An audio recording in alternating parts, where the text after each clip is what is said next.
ফুটন্ত গরম তেলের মধ্যে আটার লেচি দিয়ে আজকে আমি আপনাদের সঙ্গে সম্পূর্ণ ইউনিক স্বাদের একটি রেসিপি শেয়ার করব। আশা করি এই রেসিপিটা কিন্তু আপনাদের সকলের কাছে খুবই ভালো লাগবে। তো চলুন দেখে নেওয়া যাক আজকে আমার এই রেসিপিটি। তো ভিডিওটা কোথাও স্কিপ না করে পুরোটা দেখার জন্য আপনাদের কাছে আমার অনুরোধ রইল। আবার প্রথমে কিন্তু আমি এখানে বড় একটা মিক্সিং বোল নিয়ে নিয়েছি। এবার আমি এর মধ্যে ছোট মেজারিং কাপ মেপে 3 কাপ পরিমাণে আটা নিয়ে নেব। তবে আপনারা কিন্তু চাইলে রেসিপিটা ময়দা দিয়ে করতে পারেন অথবা আটা ময়দা মিশিয়েও করতে পারেন। এবার আমি এর মধ্যে অ্যাড করে দিচ্ছি স্বাদ অনুযায়ী লবণ। নুনটা অবশ্যই আপনারা এখানে স্বাদ অনুযায়ী দেবেন। এবার আমি এর মধ্যে অল্প পরিমাণে জোয়ান হাতের তালু দিয়ে এরকম ভাবে একটু ঘষে দেব। এতে করে কিন্তু একটা সুন্দর ফ্লেভার হবে। তাছাড়া জোয়ান কিন্তু আমাদের হজমে খুব ভালো সাহায্য করে। এবার আমি এর মধ্যে অ্যাড করে দিচ্ছি 2 টেবিল স্পুন অনুযায়ী সাদা তেল। এবার এই সমস্ত উপকরণগুলোকে আমি হাত দিয়ে খুব ভালো করে একটু মিশিয়ে নেব। হাত দিয়ে কিন্তু সমস্ত উপকরণগুলোকে খুব ভালো করে একটু মিশিয়ে নিতে হবে। আমি কিন্তু সবসময় ঘরে থাকা উপকরণগুলো দিয়ে রেসিপিগুলো তৈরি করার চেষ্টা করি, যাতে আপনাদের রেসিপিগুলো তৈরি করতে কোনো অসুবিধা না হয়। তো দেখুন এইরকম ভাবে কিন্তু খুব ভালো করে আমি আটার মধ্যে সমস্ত উপকরণগুলোকে মিশিয়ে নিয়েছি। এইভাবে কিন্তু খুব ভালো করে একটু ময়ামটা দিয়ে নিতে হবে। এবার আমি এর মধ্যে অল্প পরিমাণে জল অ্যাড করে এটাকে একটা ডো আকারে তৈরি করে নেব। জলটা কিন্তু অল্প অল্প পরিমাণে দিয়েই তারপর ডোটাকে রেডি করবেন। এতে করে কিন্তু ডোটা পাতলা হয়ে যাওয়ার সম্ভাবনা থাকবে না। আমি কিন্তু এখানে কোনো প্রকার গরম বা ঠান্ডা জলের ব্যবহার করিনি। আমি এখানে রুম টেম্পারেচারের জল দিয়ে খুব ভালো করে ডোটাকে একটু মেখে নিচ্ছি। আপনারা রুটি পাউডার ডো ঠিক যেই রকম ভাবে মাখেন ঠিক সেই রকম ভাবে কিন্তু একটু মেখে নেবেন। ডোটা খুব বেশি নরমও হবে না, আবার খুব বেশি শক্তও হবে না। তো দেখুন ডোটা কিন্তু আমার মাখা হয়ে গেছে। এবার এটাকে 5 মিনিটের জন্য আমি একটা সাইডে রেখে দেবো। এবার অন্যদিকে আমি একটা ফ্রাইং প্যান বসিয়ে দিলাম। ফ্রাইং প্যানটাকে আমি খুব ভালো করে একটু গরম করে নিয়েছি। এবার আমি এর মধ্যে দিয়ে দিচ্ছি পরিমাণ মতন সাদা তেল। আমি এখানে খুব বেশি পরিমাণে কিন্তু সাদা তেল ব্যবহার করছি না। এবার আমি এর মধ্যে ফোড়নের জন্য দিয়ে দিচ্ছি 5 ফোড়ন ও দিয়ে দেব গ্রেট করা আদা। এখানে আমি এক টুকরো আদাকে একটা গ্রেটারের সাহায্যে খুব ভালো করে একটু গ্রেট করে নিয়েছি। এবার ফোড়নটাকে কিন্তু খুব ভালো করে আমি একটু ভেজে নেব। আপনারা কিন্তু এখানে পেঁয়াজও দিতে পারেন, তবে আমি যেহেতু রেসিপিটা সম্পূর্ণ নিরামিষভাবে করছি সেহেতু কিন্তু আমি এখানে পেঁয়াজ দিচ্ছি না। তো ফোড়নটা থেকে কিন্তু খুব সুন্দর একটা গন্ধ বেরোতে শুরু করে দিয়েছে। এবার আমি এর মধ্যে অ্যাড করে দিচ্ছি ঝালের জন্য কাঁচা লঙ্কা কুচি। ঝালটা এখানে আপনারা যে যতটা খেতে পছন্দ করবেন সেই অনুযায়ী এখানে ঝালের ব্যবহার করবেন। এবার আমি এর মধ্যে অ্যাড করে দেব আলু। এখানে কিন্তু আমি দুটো মিডিয়াম সাইজের সেদ্ধ আলুকে খুব ভালো করে একটা গ্রেটারের সাহায্যে গ্রেট করে দেব।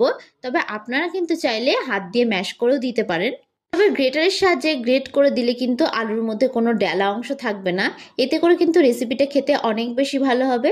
আপনারা যদি আলুটা হাত দিয়ে ম্যাশ করে দেন তবে একটু খেয়াল রাখবেন যাতে আলুর মধ্যে কোনো ডেলা অংশ না থাকে। এবার এই আলুটাকে খুব ভালো করে একটু ভেজে নেব। এবার আমি এর মধ্যে অ্যাড করে দিচ্ছি স্বাদ অনুযায়ী লবণ। নুনটা কিন্তু অবশ্যই আপনারা একটু বুঝে দেবেন। এবার আমি এর মধ্যে দিয়ে দিচ্ছি হলুদ গুঁড়ো ও দিয়ে দেবো ঝালের জন্য লঙ্কার গুঁড়ো। আমি কিন্তু অলরেডি ঝালের জন্য আগে কাঁচা লঙ্কা দিয়েছি, তো সেই অনুযায়ী কিন্তু আপনারা লঙ্কার গুঁড়োটা বুঝে দেবেন। এবার আমি এর মধ্যে দিয়ে দিচ্ছি জিরের গুঁড়ো ও দিয়ে দেবো গরম মশলার গুঁড়ো। এবার গ্যাসের ফ্লেমটাকে মিডিয়াম টু হাই রেখে আমি খুব ভালোভাবে কিন্তু এগুলোকে একটু মিশিয়ে নাড়াচাড়া করে ভালো করে ভেজে নেব। আমার এই ভিডিওটা যদি আপনাদের কাছে ভালো লেগে থাকে তাহলে অবশ্যই একটা লাইক করবেন। আর যারা যারা আমার চ্যানেলের নতুন বন্ধু তারা অবশ্যই আমার চ্যানেলটি সাবস্ক্রাইব করতে ভুলবেন না। আমার ভিডিওর আপডেট সবার আগে পেতে পাশে থাকা বেল আইকনটা প্রেস করে দেবেন। আর যারা যারা ফেসবুক থেকে দেখছেন তারা রনিতাস ফুড প্লেস পেজটিকে ফলো করে দেবেন। এই রেসিপিটা কিন্তু বাচ্চা থেকে বড়রা সকলেই খেতে খুব পছন্দ করবে। আপনাদের হাতের সামনে যে উপকরণগুলো থাকে সেই উপকরণগুলো দিয়ে কিন্তু আপনারা এই রেসিপিটা বাড়িতে খুব সহজেই তৈরি করে ফেলতে পারবেন। তো দেখুন আলুর পুরটা কিন্তু প্রায় ভাজা হয়ে এসেছে। এবার আমি এর মধ্যে অ্যাড করে দিচ্ছি টমেটো সস। টমেটো সস দিয়ে খুব ভালো করে নাড়াচাড়া করে কিন্তু আমি একটু ভেজে নেব। তবে এটা পুরোপুরি অপশনাল, আপনারা চাইলে নাও দিতে পারেন। তবে টমেটো সস দিলে কিন্তু খেতে বেশ ভালো হয়। তো মিনিট 2 ধরেই রান্নাটা করে নেবেন, তাহলে কিন্তু খুব সহজেই হয়ে যাবে। এবার অন্যদিকে যে আমি আটার ডোটা মেখে রেখেছিলাম সেটাকে আবারও একটু আমি মেখে নিচ্ছি। এবার এটা থেকে কিন্তু আমি লেচি কেটে নেব। এখানে কিন্তু আমি একটু বড় আকারের লেচি কেটে নিচ্ছি। আপনারা পরোটার লেচি ঠিক যেরকমভাবে কাটেন তার থেকে কিন্তু একটু বড় আকারের কেটে নিতে হবে। তো দেখুন এখানে আমার 3টে লেচি হয়েছে। এবার লেচিগুলোকে হাত দিয়ে খুব ভালো করে আমি একটু গোল করে নেব। তারপর ঠিক এইরকমভাবে 2 হাতের তালু দিয়ে চ্যাপটা করে নেব।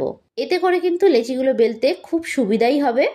এবার অন্যদিকে আমি একটা চপিং বোর্ড নিয়ে নিলাম, তবে আপনারা কিন্তু কিচেন স্ল্যাপেও বেলতে পারেন। এবার এই চপিং বোর্ডের ওপর আমি একটা লেচি নিয়ে এর উপর থেকে সামান্য পরিমাণে একটু আটা ছড়িয়ে দেব। আপনারা কিন্তু চাইলে ময়দা দিয়েও বেলতে পারেন। এবার আমি এটাকে আটার মধ্যে খুব ভালো করে কোট করে নিলাম। এবার একটা বেলনির সাহায্যে আমি কিন্তু খুব ভালো করে একটু বেলে নেব। খুব বেশি মোটা করে কিন্তু বেলবেন না, আবার খুব বেশি পাতলা করেও বেলবেন না। আপনারা পরোটা ঠিক যেই রকম ভাবে বেলেন ঠিক সেই রকম ভাবে কিন্তু একটু বেলে নিতে হবে। তবে একেবারে পাতলা করে বেললে কিন্তু রেসিপিটা তৈরি করতে খুবই অসুবিধা হবে। তো দেখুন এরকম বড় সাইজের কিন্তু আমি একটা রুটি তৈরি করে নিলাম। এবার এখানে আমি একটা স্টিলের বাটি নিয়ে নিলাম। এরকম বাটি কিন্তু আমাদের প্রায় প্রত্যেকের বাড়িতেই থাকে। আপনাদের হাতে যদি এরকম ছোট বাটি না থাকে তবে আপনারা কিন্তু গ্লাস দিয়েও কাজটা করতে পারবেন। এবার আমি বাটির সাহায্যে চাপ দিয়ে দিয়ে কিন্তু রুটিগুলোকে খুব ভালো করে একটু কেটে নেব। বাটি দিয়ে রুটিটা কাটাতে কিন্তু সবকটা রুটি ঠিক একই সাইজের হবে। আর এই বাদ বাকি অংশটাকে কিন্তু আমি ফেলে দেব না, এটাকে আমি পরবর্তীতে বেলে নেব। তো এখানে আমি আরো একটা লিচি আপনাদেরকে তৈরি করে দেখাচ্ছি। একই রকম ভাবে কিন্তু আমি এটাকেও তৈরি করে নেব।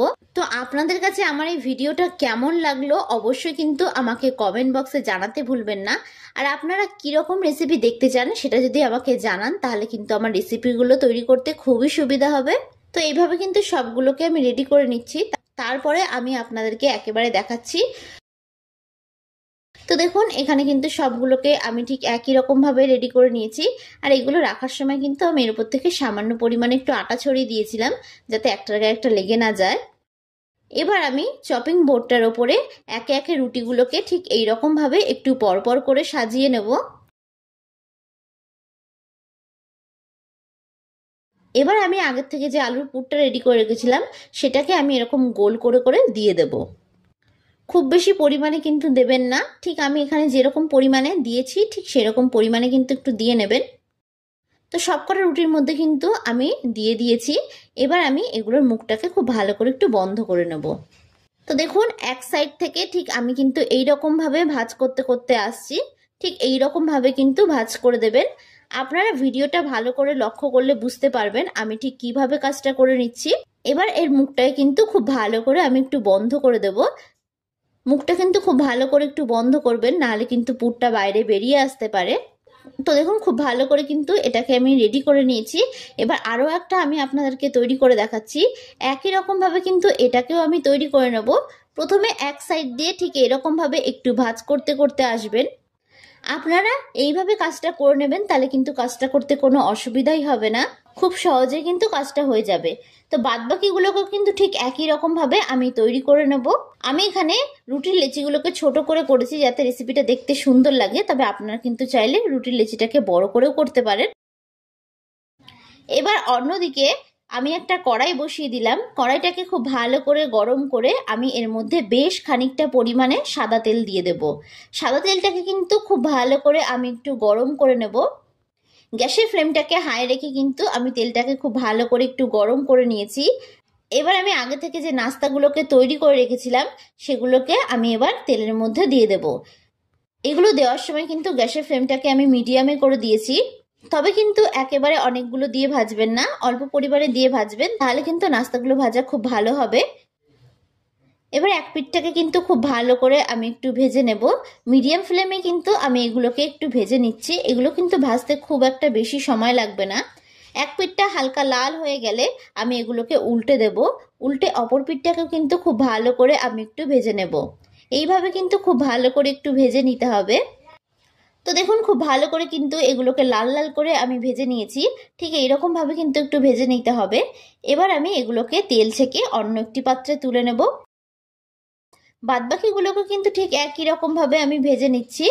আমার এই ভিডিওটা যদি আপনাদের কাছে ভালো লেগে থাকে তাহলে অবশ্যই একটা লাইক করবেন। আর যারা যারা আমার চ্যানেলের নতুন বন্ধু তারা অবশ্যই আমার চ্যানেলটি সাবস্ক্রাইব করে দেবেন। আমার ভিডিওর আপডেট সবার আগে পেতে পাশে থাকা বেল আইকনটা ক্লিক করতে ভুলবেন না। আর যারা যারা ফেসবুক থেকে দেখছেন তারা রনিতাস ফুড প্লেস পেজটিকে ফলো করে দেবেন। তো ভিডিওটা শেষ পর্যন্ত দেখার জন্য আপনাদেরকে আমি অসংখ্য ধন্যবাদ জানাই। তো দেখুন এগুলো ভাজা হয়ে গেছে, তো এগুলোকেও আমি তুলে নেব। তো দেখুন খুব সুন্দরভাবে তৈরি হয়ে গেছে আমাদের আটা আলুর মজাদার এই নাস্তার রেসিপিটি। আপনারা কিন্তু খুব সহজেই রেসিপিটা বাড়িতে তৈরি করতে পারবেন। তো আপনাদের কাছে আমার রিকোয়েস্ট থাকলো এই রেসিপিটা বাড়িতে একবার হলেও তৈরি করার জন্য। তো আজকের মতন আমি বিদায় জানালাম। আবারও হাজির হব আপনাদের সামনে নতুন একটি রেসিপির ভিডিও নিয়ে। তো আশা করি আপনারা সকলে ভালো থাকবেন, সুস্থ থাকবেন। ধন্যবাদ।